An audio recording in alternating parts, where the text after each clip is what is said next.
अब ये बन गया हमारा table.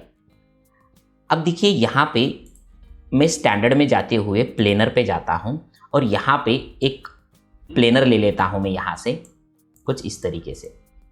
Left hand side view से मैं इसको रोटेट भी कर देता हूँ 90 डिग्री में। अब ये 90 डिग्री में तो हो चुका है, हम लोग यहाँ पे रख देंगे इसको और इस टेबल की रेंडरिंग स्टार्ट कर देंगे। ये जो हम लोग ने दो प्लेनर लिए हैं, इस दोनों को अगर मैं सिलेक्ट करता हूँ तो सिलेक्ट नहीं हो रहे हैं। पहले समझ लेते हैं इसकी सिलेक्शन टूल।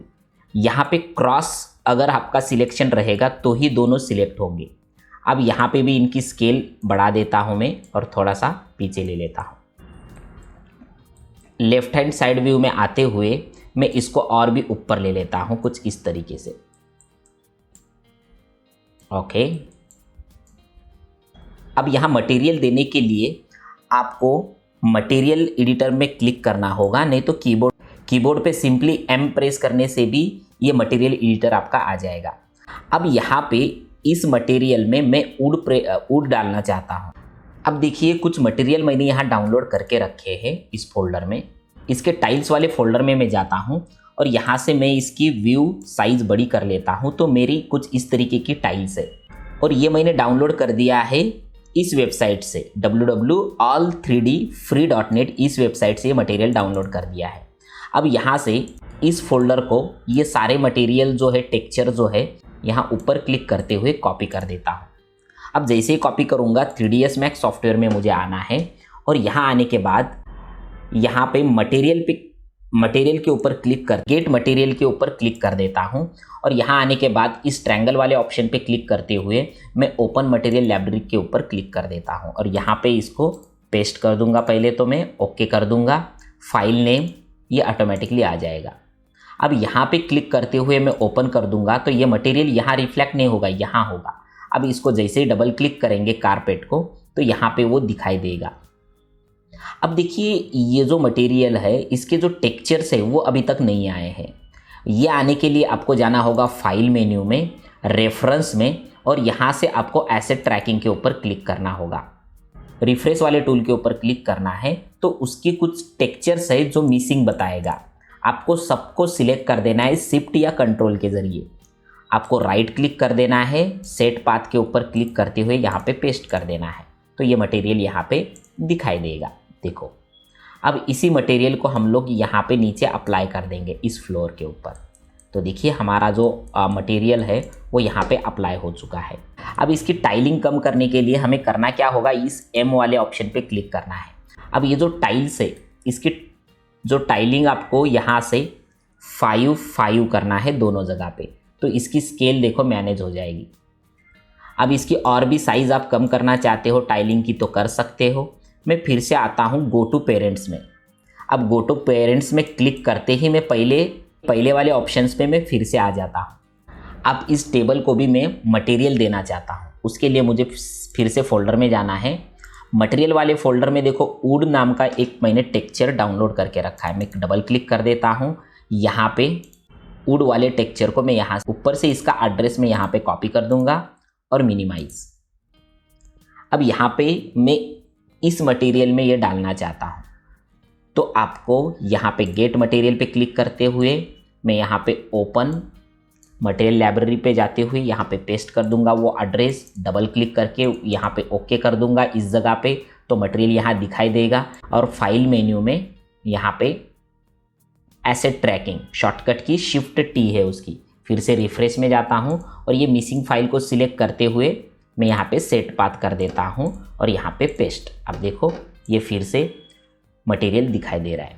आपको सिलेक्ट टूल से क्लिक करते हुए इस ऑब्जेक्ट को यानी कि इस टेबल को सिलेक्ट करना है और यहाँ पे क्लिक करते हुए असाइन के ऊपर क्लिक करना है, लेकिन मटेरियल दिख ही नहीं रहा है हमारा।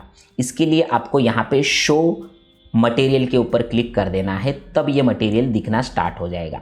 लेकिन सही तरीके से मटेरियल दिखने के लिए आपको जाना होगा यहाँ पे। अब इसको सिलेक्ट करते हुए मॉडिफायर लिस्ट में मैं क्लिक कर देता हूँ और यहाँ पे UVW मैप के ऊपर क्लिक कर देता हूँ। देखिए यहाँ पे, अब देखो यहाँ पे दिखाई देगा। अब यहाँ से भी आप अलग अलग इसके मैपिंग है, जैसे कि सिलेंडर मैपिंग चाहिए, स्पेयर मैपिंग, जो कि यहाँ से स्पेयरली आप इसको मैनेज कर सकते हो। जो श्रिंक मैपिंग है, जो कि श्रिंक के ज़रिए यहाँ पे आपका मटेरियल कुछ इस तरीके से दिखाई देगा। मेरा फेवरेट है ये बॉक्स। अब इस बॉक्स में क्या है कि हमें चाहिए वैसा हम लोग इस टेक्सचर को मैपिंग कर सकते हो कुछ इस तरीके से। ओके, तो ये तो हो गया हमारी मैपिंग। अब यहाँ जाने के बाद मैं साइड में क्लिक कर देता हूँ, तो ये बन गया हमारा टेबल। चलो इसमें लाइट डालते हुए हम लोग इसको रेंडर कर देंगे। टॉप व्यू में जाते हुए लाइट्स के ऊपर जाते हुए मैं वीरे लाइट ले लेता हूँ और प्लेनर लाइट को यहाँ पे रख देता हूँ। देखिए प्लेनर लाइट टॉप व्यू पे रखते हुए मुझे यहाँ से ऊपर लेना है लाइट शो। अब इस लाइट को यहाँ पे देखते हुए आपको कर देना है यहाँ पे रोटेट। मैं रोटेट पे क्लिक करते हुए उसको रोटेट कर दूंगा। रोटेट यहाँ से भी कर सकते हो आप Alt W के ज़रिए, जो कि टेबल के ऊपर आएगा। अब इसको ही मिरर करने के लिए आपको मिरर के ऊपर जाना होगा। मिरर के ऊपर क्लिक कर देना है और कॉपी मिरर, नहीं तो इंस्टेंट मिरर आपको क्लिक करते हुए मैं एक्स एक्सेस में ही इसको ओके कर देता हूँ। तो ये लाइट्स भी यहाँ से आपको दिखाई देगी। अब यहाँ पे से एक कैमरा भी ले लेता हूँ। कैमरे के ऊपर टारगेट कैमरा मैं यहाँ पे अप्लाई कर देता हूँ कुछ इस तरीके से। देखो यहाँ से यहाँ तक क्लिक करते हुए यहाँ पे C प्रेस कर देता हूँ ताकि हमारा कैमरा हमें दिखाई दे। थोड़ा सा ऊपर ले लेता हूँ। ठीक है, ये टेबल दिखाई दे रहा है।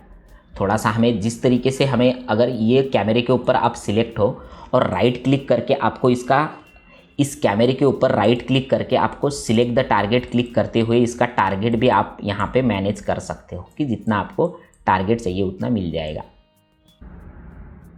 प्रोस्पेक्टिव व्यू में ही आना है, शिफ्ट F प्रेस करके इसको फिक्स कर देना है। सबसे पहले इसकी रेंडर क्वालिटी मुझे बढ़ानी है, तो उसके लिए यहाँ वीरे रेंडर सेटिंग में मुझे आना है। यहाँ से आते हुए मुझे आउटपुट साइज लेनी है फुल HD यानी कि HD TV, और यहाँ से इसकी जो साइज़ है यहाँ से आप जितनी चाहे उतनी बढ़ा सकते हो। अब ये साइज़ यहाँ रिफ्लेक्ट हो जाएगी और आपको सिर्फ यहाँ से रेंडर कर देना है। चलिए स्टार्ट करते हैं रेंडर। यहाँ से रेंडर के ऊपर क्लिक कर देना है, तो ये रेंडर हो जाएगा।